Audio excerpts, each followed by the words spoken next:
ताज्या घडामोडींसाठी स्वानंद न्यूजला सबस्क्राइब करा आणि बेल आयकॉनवर क्लिक करा।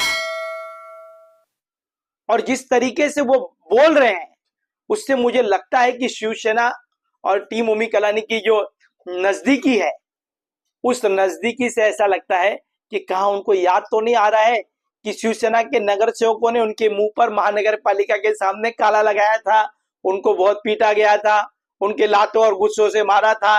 उन शिवसेना के नेताओं ने जब मारकर उनको फिर हॉस्पिटल में लेकर गए थे, वहां पर वो बेहोश हो गए थे, वो सब पिछली पुरानी यादें तो नहीं याद आ रही है।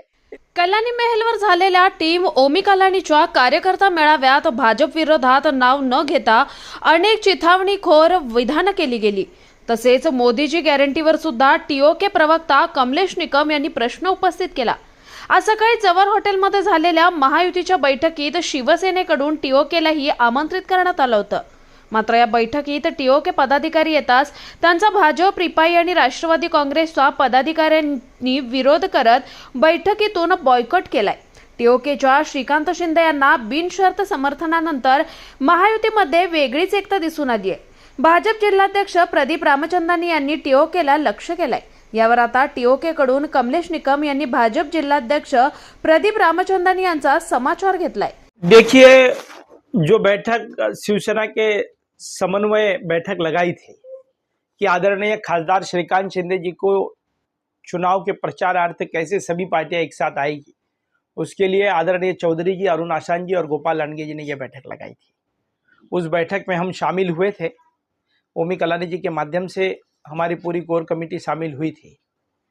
पर हमारे नेताओं का कहना था कि हम भारतीय जनता पक्ष के साथ नहीं बैठेंगे, हम साई पक्ष, हमारे प्रमोद टाली जी, उनके साथ हम सभी बैठकर शिवसेना के नेताओं से बैठक कर ली। हमने उनको आगे की रणनीति बताई कि किस तरीके की आगे की रणनीति होगी, कैसे हम प्रचार करेंगे, हमारे नगर सेवक कैसे करेंगे, माजी नगर सेवक क्या काम करेंगे, हमारे पार्टी के प्रमुख पदाधिकारी क्या काम करेंगे। इसके ऊपर पूरी एक गहरी चिंतन करके हमने आगे की रूपरेखा तय कर ली है। गोपाल लांडगे जी वहां पर थे ही उपस्थित। तो शिवसेना के नेताओं के साथ हमारा कोऑर्डिनेशन हो गया है। साई पक्ष के जीवन इंद्रानी जी के तरफ से सुनील गंगवानी जी हमारे साथ में थे, प्रमोद टाले जी थे, हमारे दुधानी जी थे, वो हमारे सभी नगर सेवक मनोज लासी जी, कुमारी जी और तमाम साथी, राजेश टेकचंदानी जी हो गए, अजीत माखीजानी हो गए, संतोष पांडे हुए, हमारे सभी साथी हम लोग ने बैठकर एक बार कोऑर्डिनेशन कर लिया कि अब आगे की रूपरेखा कैसी तय होगी। उसके लिए हमने शिवसेना के साथ में हमारा पूरा तय हो चुका है कि अब आने वाले दिनों में श्रीकांत शिंदे जी को सबसे ज्यादा जो बढ़त है वो उल्लासनगर शहर से मिलेगी और 5 लाख पार वोट जो है वो श्रीकांत शिंदे जी को मिलेंगे।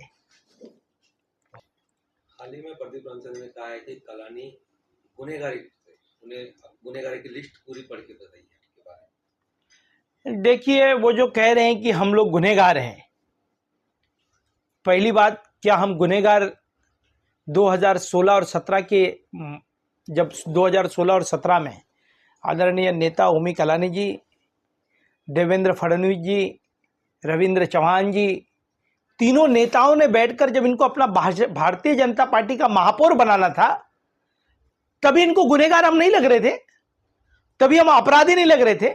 जब हम अपराधी थे तो हमसे गठबंधन क्यों किया था उस वक्त पर? और महापौर बिठाने के लिए, महत्वाकांक्षा सत्ता प्राप्त करने के लिए हमारे साथ समझौता किया, और समझौता करने के बाद आज हमको गुनहगार साबित कर रहे हैं। और हमने क्या गुनहगारी की है? हमने शहर के व्यापारियों को रक्षा की है, हम शहर की महिलाओं के रक्षक है, हम शहर के भूमाफियाओं से लड़ रहे हैं। और जो आदमी गुनहगार हमको बोलता है उसके ऊपर कितना बड़ा आरोप है। उल्लासनगर के गलियों गलियों में, तो हिंदुस्तान की गलियों में उसकी आवाज पुकार रही है। हिंदुस्तान में आप गूगल पर आप जाओगे, जब सर्च करोगे तब आएगा कि उल्लासनगर महानगर पालिका के अंदर चोरी की घटना हुई है और उस चोरी की घटना का मुख्य आरोपी को दिखाया जा रहा है। मैं नहीं कह रहा हूं, ये वीडियो कह रहा है, ये गूगल कह रहा है, ये अदालत कह रही है। अदालत ने क्या फैसला किया होगा मुझे नहीं पता, पर उल्लासनगर की जनता के मनों से अब तक ये बात निकली नहीं है। वहां तक जाना, फाइल निकालना, पिछवाड़े में रख देना और फिर चोरी कर लेना, ये पूरी जो घटना है, ये गूगल पर जब आप सर्च करोगे कि उल्लासनगर फाइल चोर, तो किसका नाम आता है वो सब लोग देखेंगे। हम गुनहगार नहीं है।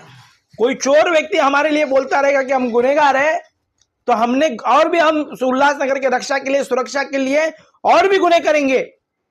पर यह बहुत निंदनीय बात है कि एक आधा चोर व्यक्ति हमको बोलेगा कि हम गुनहगार है, तो इसको बख्शा नहीं जाएगा। इसकी कड़ी निंदा करते मैं मेरी पार्टी की तरफ से। हाँ, हम गुनहगार है, पर किस चीज के गुनहगार? हमने सिंधी समाज की रक्षा के लिए अपना काम किया है। हमने भूमाफियाओं को प्लॉट बचाने के लिए उनके काम किए। हमने क्या नहीं किया है? आज शहर के अंदर जब जब भी कुछ आफत आती है तो कलानी स्टाइल में हम वहां पर उतर पड़ते हैं। हमने किसी के साथ में गलत व्यवहार नहीं किया है। जब गुनहगार हम थे तो हमारे साथ में 2017 में आदरणीय देवेंद्र फडणवीस जी क्यों बैठे थे? हमारे साथ में क्यों रविंद्र चौहान बैठकर ओमी कलानी जी के साथ में गठबंधन किया था? आज हम आप लोगों को लग रहे गुनहगार है हम। मकसद इनका एक ही है, श्रीकांत शिंदे जी को मिसगाइड करना। और भारतीय जनता पार्टी के प्रदीप रामचंद्रानी जी का एक ही मकसद है, खुद काम नहीं करूंगा और दूसरे को भी करने नहीं दूंगा। कल्याण पूर्व के कुछ जो हमारे साथी है, उनको भी उनके संपर्क में वही है। आप देखो, जो कल्याण पूर्व में गणपत गायकवाड़ जी के यहाँ पर जो हो रहे हैं, वो बता रहे हैं कि हम समर्थन नहीं देना चाहेंगे खासदार महोदय को। वही साथी फिर प्रदीप रामचंद्रानी जी के पास बैठते हैं। महिला अध्यक्षा जो उनकी है पगारी मैडम, वो आकर बैठती है। हमारे अनेक साथी है, वो आकर बैठते हैं। तो दूसरी तरफ डोंबिवली में हमारे कोई है, वो विरोध खिलाफ काम कर रहे हैं, क्योंकि आकाओं का इनका आदेश है कि श्रीकांत शिंदे जी को हमें विश्वासघात करना है। और विश्वासघात करने के लिए ये पूरी प्लानिंग चल रही है।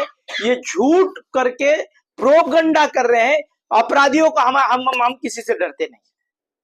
हम कलानी है, हम किसी से डरते नहीं है। जेल के सलाखों से हम डरेंगे नहीं। पर यदि कोई चोर हमसे पूछेगा कि तुम अपराधी हो, तो ये बहुत गलत बात है। और जिन्होंने पूरा शहर को, जिनका, मैंने किसी का नाम नहीं ले रहा हूं, जिसको पूरा शहर देख रहा है, पूरा हिंदुस्तान देख रहा है, मैं नहीं, ये गूगल पर ये सर्च करो तो दिखेगा। और ऐसे लोग हमसे पूछ रहे कि अपराधी है। आमदार महोदय का सुना, आमदार महोदय जी ने कहा कि वो भी अपराधी। हम कह रहे वो भी बोल रहे हम अपराधी है। अरे हम अपराधी है? तुम तो झोलर हो। तुमने मोनार्च के प्लॉट में 100 करोड़ रुपए का घपला कर दिया सिंधी समाज के साथ। एक फ्लैट 3 बार बेचा।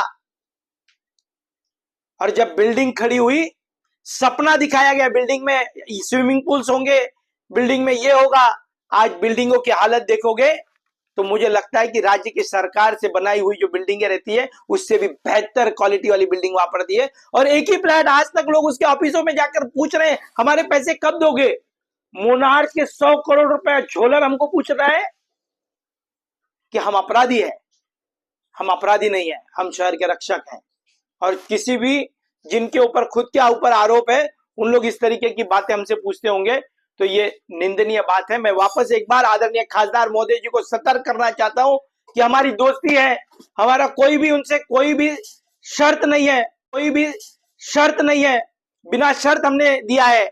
इन लोगों को ना हम काम करेंगे ना काम करने देंगे। ये प्रदीप रामचंद्रानी जी का फार्मूला है और वो उस फार्मूले पर काम कर रहे हैं। इनको पता है कि हमारे बिगड़ भी श्रीकांत शिंदे जी चुन कर आएंगे, पर लीड कम होनी चाहिए। उनकी लीड को हटाने के लिए प्रदीप रामचंद्रानी जी अपने नगर सेवकों के साथ में, मेरे पास चुनाव के पहले कुछ रिकॉर्डिंग्स है, वो मैं वायरल जरूर करूंगा कि किस तरीके से अपने कार्यकर्ताओं को कहा जा रहा है कि आप श्रीकांत शिंदे जी का काम मत कीजिए। मेरे पास और भी बहुत सारे मटेरियल्स हैं, किस तरीके से बताया जा रहा है कि आप उनके साथ में ब्लैकमेलिंग कीजिए। भारतीय जनता पार्टी के कौन से नेता के उनके ऊपर आदेश है कि आपको काम नहीं करना है, आपको सिर्फ प्रोपगंडा करना है। जब 20 दिन हो गया खासदार महोदय के साथ में बैठकर, तो अब तक कार्यालय का उद्घाटन क्यों नहीं हुआ भारतीय जनता पार्टी का? कौन सी बूथ की बैठक लगी है, क्या चल रहा है, पूरी जानकारी आदरणीय खासदार साहब को होगी। पर मैं खासदार साहब को हाथ जोड़कर विनती करना चाहता हूं कि आपके मित्र पक्ष हैं, आपको उनको साथ में रखना है। आप में जरूर उनको साथ में रखिए, पर विश्वासघात कर देंगे आपके साथ में। इसी के कारण सतर्कता से शिव सैनिकों को हर ग्राउंड पर काम करने के लिए लगाइए, क्योंकि शिव सैनिक जो है वो बरोबर रिपोर्ट आदरणीय खासदार जी को देंगे। टारगेट करते हैं। पहली बात तो प्रदीप रामचंद्रानी जी झूठ बोल रहे हैं कि आदरणीय प्रधानमंत्री जी के ऊपर मैंने कोई भी टिप्पणी नहीं की है, ना मैंने भारतीय जनता पार्टी के ऊपर कोई टिप्पणी की है। मैंने व्यक्तिगत तौर पर किसी के ऊपर टिप्पणी की होगी, मैं मित्र पक्ष है शिवसेना का, उनके ऊपर मैंने टिप्पणी नहीं की है, और ना आदरणीय प्रधानमंत्री जी के ऊपर टिप्पणी की है। प्रधानमंत्री जी की जब जब भी मैंने गोल मैदान पर आदरणीय प्रधानमंत्री मोदी जी की बहुत तारीफ भी की है कि उन्होंने राम मंदिर बनाया है, मोदी जी है तो मुमकिन है, ये मैंने कहा है। जब उनके अच्छे कार्य रहेंगे तो हम जरूर कहेंगे। और मैं कल की बैठक में कहां पर भी प्रधानमंत्री जी के लिए एक शब्द भी मैंने नहीं बोला है, पर अपने नेताओं को खुश करने के लिए इस तरीके की प्रोपगंडा भाषा की जा रही है। मैंने सिर्फ इतना ही कहा कि कालानी परिवार को जो भरोसा है वो श्रीकांत शिंदे जी के ऊपर है, हमको श्रीकांत शिंदे की गारंटी पर भरोसा है। अब गारंटी क्या, हमारी मांग है कि शहर के जो सड़कों में व्यापारियों के दुकानें के उनको पुनर्वसन होना चाहिए, कब्रिस्तान का मुद्दा हल होना चाहिए, डंपिंग ग्राउंड का मुद्दा हल होना चाहिए, शहर में अंडरग्राउंड पार्किंग बननी चाहिए। ये सब मुद्दों को रखा और हमने कहा कि हमको श्रीकांत शिंदे के ऊपर 100% गारंटी है, हमको किसी की गारंटी के ऊपर भरोसा नहीं है, पर श्रीकांत शिंदे जी के ऊपर गारंटी के ऊपर भरोसा है। इसी के कारण उनको मन में दुविधाएं हुई रहेगी और आज वो बहुत बौखला गए हैं और जिस तरीके से वो बोल रहे हैं उससे मुझे लगता है कि शिवसेना और टीम ओमी कलानी की जो नजदीकी है, उस नजदीकी से ऐसा लगता है कि कहाँ उनको याद तो नहीं आ रहा है कि शिवसेना के नगर सेवकों ने उनके मुंह पर महानगर पालिका के सामने काला लगाया था, उनको बहुत पीटा गया था, उनके लातों और गुस्सों से मारा था। उन शिवसेना के नेताओं ने जब मारकर उनको फिर हॉस्पिटल में लेकर गए थे, वहां पर वो बेहोश हो गए थे, वो सब पिछली पुरानी यादें तो नहीं याद आ रही है। इसके कारण शिवसेना और हमारी जो नजदीकी है वो उनको खल रही होगी मन में कि कहा ये दोनों एक साथ में आएंगे। मैं वापस कह रहा हूं कि हम एनडीए के घटक पक्ष नहीं है, हम सिर्फ आदरणीय ओमी कलानी जी का समर्थन, दोस्ती है, ही दोस्ती टूटाई चिनाए, और श्रीकांत शिंदे जी को है समर्थन। हम एनडीए के घटक पक्ष नहीं है। जिस दिन भी श्रीकांत शिंदे जी को मतदान, शहरवासी जब हो जाएंगे, सभी मतदान होने के बाद में जब उनका विजय होगा, तब हम उसके बाद अपने विधानसभा की रणनीति तय करेंगे और ओमी कलानी जी को उम्मीदवार आमदार बनाने के लिए महत्वपूर्ण भूमिका हम अदा करेंगे। Bureau report Swanand media, Ulhasnagar. ताज्या घडामोडींसाठी स्वानंद न्यूजला सबस्क्राईब करा आणि बेल आयकॉनवर क्लिक करा।